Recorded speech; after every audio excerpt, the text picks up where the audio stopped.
ഇന്നലെ ഉച്ചക്കത്തെ വീഡിയോയിൽ വളരെ വ്യക്തമായി പറഞ്ഞതാണ് സ്വർണ്ണവില വീണ്ടും കൂപ്പുകുത്തുമെന്ന്. പലരും നെഗറ്റീവ് കമന്റുമായി കമന്റ് ബോക്സിൽ വന്ന് എന്നെ തെറി വിളിക്കുന്ന തിരക്കിലായിരുന്നു. മാർക്കറ്റുകളിൽ ശരിക്കും നിരീക്ഷണം നടത്തിയാണ് ഞങ്ങൾ നിങ്ങളോട് അപ്ഡേറ്റുകൾ അറിയിക്കുന്നത്. സ്വർണ്ണ വിപണി അതേപോലെ രാത്രിയോടുകൂടി അതിശക്തമായ രീതിയിലുള്ള കൂപ്പുകുത്തലിലേക്ക് പോവുകയായിരുന്നു.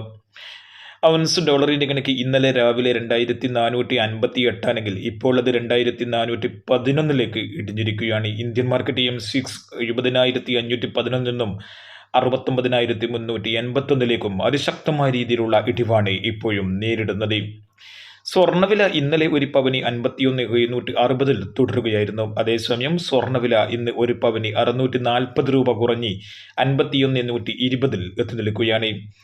അതേസമയം 24K തങ്കവില ഇന്നലെ ഉച്ചയ്ക്ക് ഗ്രാമിന് 7,210 ഉണ്ടായിരുന്നത് ഇപ്പോൾ അത് 7,110 അതിശക്തമായ രീതിയിലുള്ള ഇടിവിലാണ് വ്യാപാരം നടക്കുന്നത്.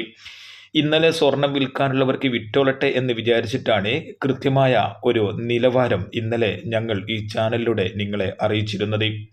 എന്നാൽ പലരും പരിഹസിച്ചു. എന്നാൽ സ്വർണ്ണ വിപണിയിൽ ഇടിവ് വീണ്ടും തുടരുമെന്ന് തന്നെയാണ് ടുഡേ ഗോൾഡ് റേറ്റ് പ്രഖ്യാപിക്കുന്നത്. 9 months ഗോൾഡ് വിൽക്കുന്നവർക്ക് ഇന്ന് ഏകദേശം ബോർഡ് റേറ്റിനോട് തൊട്ട് അടുത്ത് തന്നെ കിട്ടിക്കാണുമെന്ന് പ്രതീക്ഷിക്കുന്നു. ബോർഡ് റേറ്റ് കിട്ടാനുള്ള സാധ്യതയുണ്ടെങ്കിലും വിപണിയിൽ വീണ്ടും ഇടിവ് രേഖപ്പെടുത്തുന്നുള്ള ഒരു ഭയം സ്വർണ്ണം വിൽക്കുന്നവർക്ക് ഒരുപക്ഷെ നേരിയ വ്യത്യാസത്തിൽ ഇന്ന് ഓൾഡ് ഗോൾഡ് എടുത്തേക്കാം. ജൂലൈ മാസം 23 തീയതിയായിരുന്നു കേന്ദ്ര ബജറ്റ് അന്ന് 23 ഒരു പവന് 53,960 വ്യാപാരം നടന്നത്. അതേസമയം അന്ന് തന്നെ ഒറ്റയടിക്ക് 2,000 രൂപയുടെ ഇടിവ് രേഖപ്പെടുത്തിയെങ്കിലും പിന്നീട് ഏറ്റക്കുറച്ചിലുകൾ സംഭവിച്ചെങ്കിലും സ്വർണ്ണവിലയിൽ ഇടിവ് തന്നെയാണ് നേരിടുന്നത്. ഒരു പവന് 53,960 വെച്ച് നോക്കുകയാണെങ്കിൽ 2,840 രൂപയുടെ ഇടിവാണ് ഏകദേശം 2 ആഴ്ച കൊണ്ട് സംഭവിച്ചിരിക്കുന്നത്.